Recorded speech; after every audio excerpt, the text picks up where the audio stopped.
Boys, girls, friends, bitches, and others. I am your very mistress herself, Isis Black. Hello. So, the shenanigans or gossip of the day. I went out with a friend of mine for happy hours in Small City, USA. Downtown, we have an area called the Short People. We'll call it the Short Downtown. Anyway, people from all over gallivant down there, and they act very mischievous, and they go home. That's the whole idea of this area, the downtown area, the short downtown area for the short people who work very, very, very tiring, strenuous jobs, careers, who are very stressed, and they come down there and they act very mischievous. Anyway, a friend of mine and myself and a few other people got together at a local bar for happy hour. It was fun. It was very cheap. And as far as cost is concerned, like for it to be in the mischievous area of the short downtown area, which is surprising. I mean, the prices were crazy. I mean, $5 for pitchers of margaritas. No, the little lushes. If they found out about that, they would hit that place up instead of going to Dives. Anyway, we were down there ordering food, appetizers, and of course alcoholic beverages because we are adults. And, having a good time listening to music. The music, it was very interesting because I think somebody was playing it off their cell phone. Like, it was some old music that I remember when I was, like, a teenager. Like, they were getting wasted. And I thought it was hilarious. So, anyway, I go there and I show up, as myself, as I always am.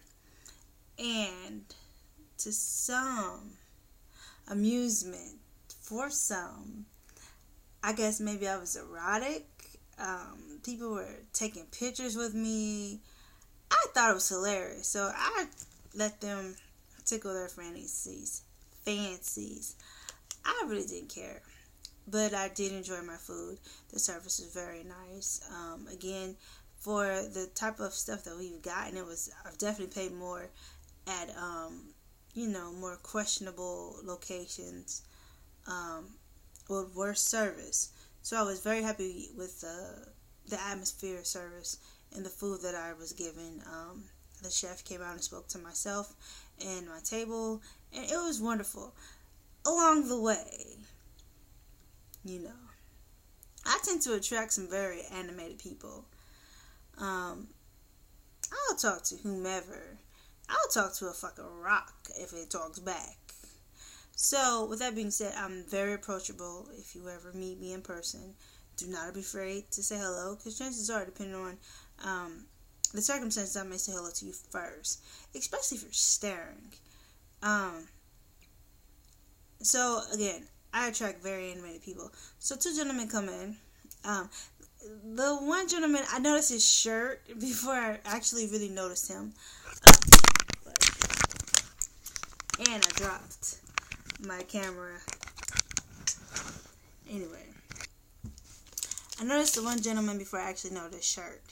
He had on a Hawaiian. It wasn't really Hawaiian. It was, I want to say, it was kind of a button-down shirt, but it had little Hawaiian people on it, so I'm not really sure what to call it, but I thought it was funny. So I noticed his shirt, and then I noticed him. He was drunk before he showed up there, and so he had a friend, those who consume alcoholic beverages, you're in the buddy system, so he had his buddy with him, and his buddy was, monitoring his alcohol consumption, and his buddy was pretty much babysitting him. We've all been in that position. We babysitted a friend. So his friend was babysitting him. So he actually spoke to me first, the babysitter, because he hadn't had that much to drink, and but he was a talker. So the other friend who was already intoxicated, he he introduced himself, but then introduced himself as shy. He kept trying to shake my hand because he wanted to feel my fingernails. And he was bald, ladies. He was a Hungarian bald man. He actually introduced himself as Mr. Haagen-Dazs. Oh, no, sorry. Dr. Haagen-Dazs. Fellas, you gotta come up with some better aliases than that. Because it is... Come up with better aliases. I understand you may have a professional lifestyle you may not want to expose to people you gallivant with on the weekend, but put some effort into your aliases, because ladies such as myself don't give a fuck about what you do, who you're doing it with. But if you seem very unauthentic from jump, conversation really won't get you far with me. Anyway, so his name was Dr. Haagen-Dazs. He's a doctor. Didn't want to talk about his practice. Didn't want to talk about his life. His friends seemed to think he was a little question markable because they were in their 50s. About in their 50s. And he hasn't been married, never had any children. Which I don't see anything wrong with that, but he thought he was gay. But the crazy part is the friend who was making all these gestures was very loud and very uptight, very controlling, which makes me believe that he doesn't really know himself sexually. So the topic came around where I asked him, has he ever been sexually stimulated anally? No. That's a hell no for him. Will not go along. But for someone who says that, he said he's very sensitive in the anal area, which I can understand. So the young lady that I was with, she was part of my party. She was the only one left. Everybody else left. She wanted to know, how does he know if he's never played with himself anally? Which was a very interesting question. So I just kind of played devil's advocate and listened. He said he plays with himself with the shower head. Never heard that before. And from a man, I thought it was funny that he plays with the shower head, and since that he sprays his asshole a little bit too long, he knows it's very tingly.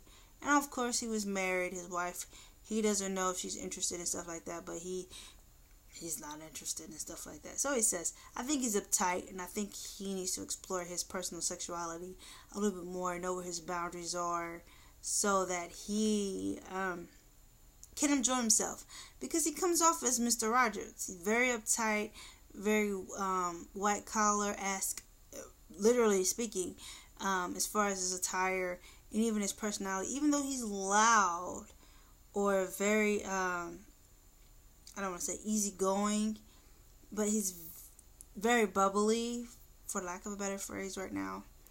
But that doesn't excuse his apprehensions to certain questions, because some of his inquiries are very generic to me. Now, for those of you who don't know me, I entertain the adult industry. I am very aware of a lot of kinks, some very taboo, some very, I guess, watered down. But all in all, if you ask me general questions that any guy, 16-year-old boy would ask me, I would think that a man who is 50 years old may not know himself sexually, because he won't let himself go there. Whatever it may be, without having a definite yes or definite no answer when asked personal questions, it makes me think that you don't know who you are, and you are afraid to know who you are, because you don't want your best friend or your cousin or whomever, your colleagues, to know who you are. But that's not really important, because I talk to a lot of guys like that all the time. So Anyway, something came about strapping him and the ass came about, and that was very interesting. He just couldn't believe that women do that and blah blah blah. So he asked myself, of course, I answered, and then he asked my accomplice. She of course answered. She said no, but she would be very interested in doing so.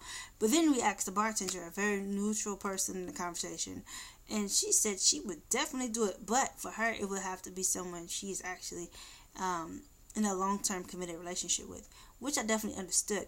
And it's not even about sexually stimulating a man anally, because I feel like there's a definite level of trust with that, and as long as it's with a female, it doesn't make a man gay for me. But it's like with a woman who doesn't suck dick unless she's in a long-term committed relationship. I get it. There's an attachment there. There's a level of trust there that you definitely need to know that someone's not going anywhere for a long period of time. However, for this person who's been married like 30 years, if you tell me you've never experienced that, never played around with, never thought about it, it makes me think you're very shallow to not question your own personal limits with your mate. Why? Your sex life is whack. I would not want to fuck you or have sex with you, because I need to know if we are in a committed relationship or even an exclusive one, that you can take me places that I've never been. Why be with somebody for 30 years, 20 years, 10 years, 5 years, 3 years, 8 years, 6 months, if you don't have the potential to know that person can take you somewhere? I just can't comprehend that, or at least is willing to walk with you to that place. If they can't do it personally, because I know there are some things that people can't do personally, or are not able to experience either for physical incapability or physical incapabilities because they may not have the part to do it or the body limb to do it, or the person may be physically handicapped or physically handicapped, or even mental sometimes. Be at least willing to accompany you along the journey. Just mind blows me. Like, what? And you think this person is really, faithful to you? I wouldn't be. I wouldn't be with somebody and not know that I can give myself to them completely. What's the purpose in that? I don't understand. I don't get my willies off of having missionary sex. When you say you love someone, and in his case, he took vows to say he would be with that person forever. That's his mate. Why not figure out what drives you wild? I don't understand. What's your inhibition? And to his mate, why wouldn't you push for that? Especially as a woman, I understand men sometimes need, I don't want to say coaching. They need to have some type of assurance that they're safe. And women too. Women need to be mentally safe. Men need to feel physically safe with someone. Why not? And I guess it goes to one of those things. Not everybody's the same. Age is nothing but a number. And people arrive wherever they want to arrive as far as their physical and mental insecurities at any age. They can meet them. They can, overcome them at any age. So it was another lesson, because now he was talking about having his wife strap him in the ass and electrocuting him, and I was like, I'm not endorsing that, but what I'm saying is this: you're with somebody for almost half of your life. Why not have the most mind-blowing sexual encounter with that person that you can possibly have and be alright with that? You already work a stressful job. She already works a stressful job or have a stressful career, a stressful life. Why not try to enjoy the intimacy that you two can share the best way possible? I just really can't comprehend that. So it was interesting. So he walked away maybe thinking about sexual life a different way than maybe he had before I met him. He thought I was just nuts. I'm sure. Side note, I got a parking ticket, bitches. Oh. So, I was 2 minutes late to my meter. And anyone knows who lives in small city USA all across the land, if you were late, these little parking meter bitches come out of the trees, I think, and they start out as gnomes and little mushrooms, and they grow up as people with these little green vests on, and they give other people tickets. Now, I didn't see the parking person when I left, so I don't know where the fuck he went to. And it was like 20 minutes before they stopped enforcing the meter rule. It was 2 minutes after my time expired, and I got a $25 ticket. Bitches. Oh. Anyway, so that was my evening.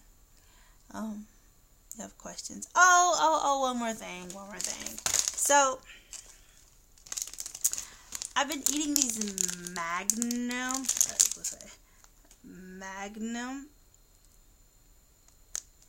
salted caramel ice cream bars. These things are amazing.